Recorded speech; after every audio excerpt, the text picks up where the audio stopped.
No coração de uma pequena cidade do interior de Minas Gerais, onde as noites eram silenciosas e o cemitério quase tocava as casas do vilarejo, vivia um homem chamado Joaquim, conhecido por ser corajoso, mas também pragmático, daqueles que riam de histórias de assombração.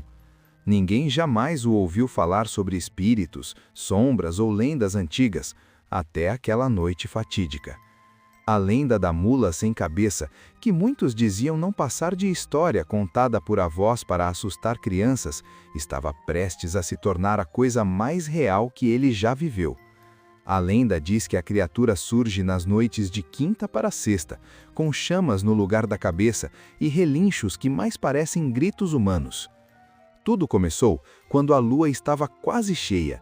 Joaquim caminhava sozinho pela estrada de terra depois de visitar um amigo em outra fazenda.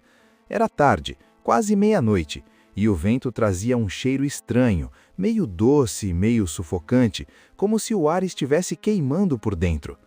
Ele lembrou-se dos relatos que ouvira de crianças, que a mula correria pela estrada levantando poeira e que os sons dos cascos eram tão fortes que fazia as casas vibrar. Joaquim riu mentalmente, mas aquele sorriso morreu quando um ruído distante, forte e estrondoso começou a ecoar no escuro. Primeiro veio o som, um tropel pesado que fazia o chão parecer tremer. Em seguida, um brilho vermelho surgiu no fim da estrada, balançando como se fosse uma fogueira distante. Mas não era uma fogueira. Era algo que corria rápido demais para ser humano e emitia uma luz que lembrava chamas, saindo de um corpo que não parecia ter cabeça. Os sons dos cascos eram profundos, mais altos do que qualquer cavalo que Joaquim já ouvira, e os gemidos que saíam junto com um relincho tinham um tom que parecia humano. O sangue de Joaquim congelou quando o brilho veio mais perto, e pela primeira vez ele viu a silhueta de uma enorme mula, seu corpo inteiro banhado em chamas, sem cabeça, correndo como se estivesse sendo puxada por forças que ninguém podia entender. Instintivamente, ele tentou correr, virou o corpo para voltar ao vilarejo, mas algo o prendeu ali: o som. O relincho parecia chamar exatamente pelo nome dele, como se aquela criatura soubesse de sua presença, de seus pecados escondidos e de seus receios mais sombrios.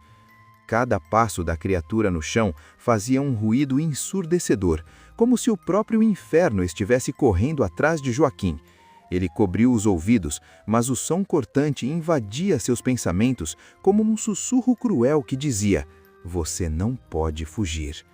Quando a mula sem cabeça passou correndo por ele, a chama que ardia onde deveria estar sua cabeça iluminou o rosto de Joaquim por um breve instante, e aqueles olhos, se é que ainda eram olhos, o olharam fixamente, como se aquela coisa estivesse tentando espiar sua alma, não apenas seu corpo. Joaquim sentiu um choque tão forte que caiu no chão, ofegante, suando frio, incapaz de se mover. O que aconteceu depois foi estranho. No momento em que a criatura desapareceu nas sombras da estrada, o silêncio voltou. Um silêncio mais pesado do que qualquer coisa que ele já ouviu, e parecia que até o próprio ar havia se transformado. Joaquim só acordou ao som de galos cantando, ainda deitado na estrada, confuso e tremendo. A luz fraca do amanhecer revelava suas mãos sujas e marcas profundas no chão, como se ele tivesse lutado contra algo invisível. Ele voltou para o vilarejo sem olhar para trás, e quando contou o que viu, muitos riram, outros ficaram pálidos. Alguns mais velhos não disseram nada, apenas trocaram olhares, como se já esperassem algo assim acontecer. Depois daquela noite, ninguém mais duvidou da lenda da mula sem cabeça na região. Alguns moradores juram que na madrugada ainda ouvem o som dos cascos correndo ao longe, misturado com um grito que parece humano, e que toda vez que esse som ecoa, alguém no vilarejo sente um arrepio profundo, como se a criatura estivesse lembrando a todos que nem toda lenda é apenas uma história. Depois daquela madrugada, Joaquim tentou convencer a si mesmo que tudo não passara de um delírio provocado pelo cansaço e pela escuridão da estrada. Mas o corpo não mentia, porque por dias ele acordava com o cheiro de fumaça impregnado no quarto, mesmo quando ninguém mais sentia. e seus ônus zuniam como se os sons dos cascos ainda ecoassem dentro da cabeça. E o pior não era o medo, era a sensação constante de estar sendo observado, como se algo tivesse atravessado aquela noite junto com ele e se recusasse a ir embora. E os moradores da vila começaram a perceber que Joaquim já não era o mesmo homem que ria das lendas. Ele evitava sair depois do pôr do sol, não passava mais perto da estrada onde tudo aconteceu e se calava sempre que alguém mencionava a mula sem cabeça, como se apenas ouvir o nome fosse suficiente para chamar a atenção indesejada. E foi então que coisas estranhas começaram a acontecer ao redor dele. Animais se agitavam quando Joaquim passava, cavalos empinavam sem motivo, cachorros choravam e se escondiam, e algumas pessoas juraram ter visto marcas de cascos queimados próximas à sua casa, marcas que não deixavam cinza, apenas o chão escurecido, como se o fogo tivesse queimado por dentro da terra. E Joaquim começou a entender que o encontro não tinha sido um aviso qualquer, tinha sido um chamado. Porque em noites específicas, sempre entre quinta e sexta-feira, Joaquim sonhava com a estrada, com o mesmo brilho vermelho surgindo ao longe, só que agora a criatura não corria, ela parava diante dele e, mesmo sem cabeça, parecia esperar alguma coisa, como se exigisse uma resposta que Joaquim ainda não tinha coragem de dar.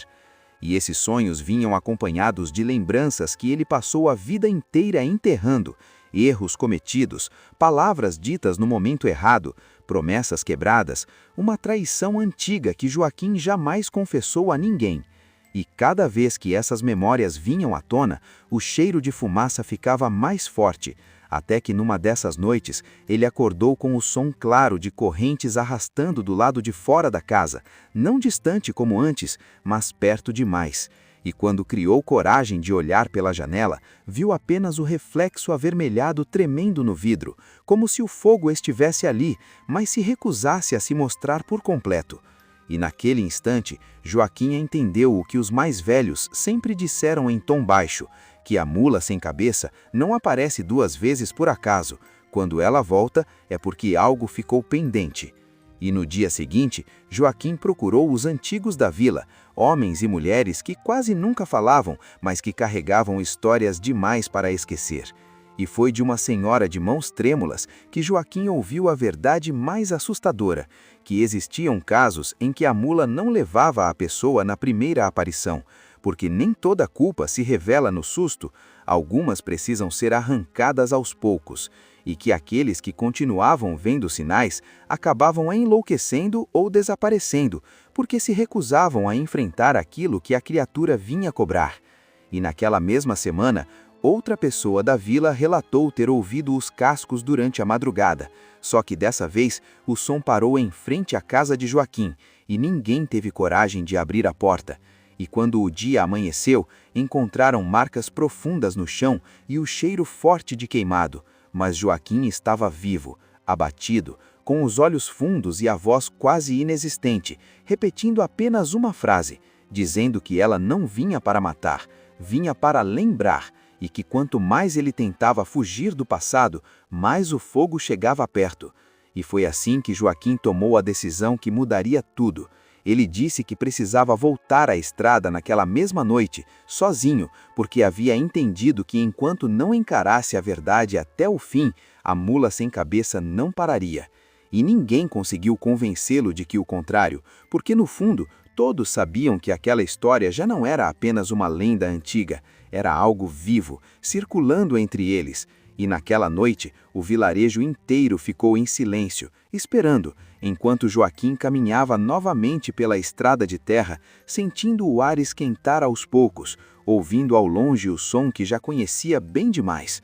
E quando o brilho vermelho surgiu no escuro, ele não correu, não gritou, apenas ficou parado, porque finalmente havia entendido que algumas histórias não existem para assustar crianças, existem para lembrar aos adultos que certas culpas não podem ser enterradas para sempre, e que quando a mula sem cabeça escolhe alguém, ela não está atrás do corpo, está atrás daquilo que a pessoa passou a vida inteira tentando esconder.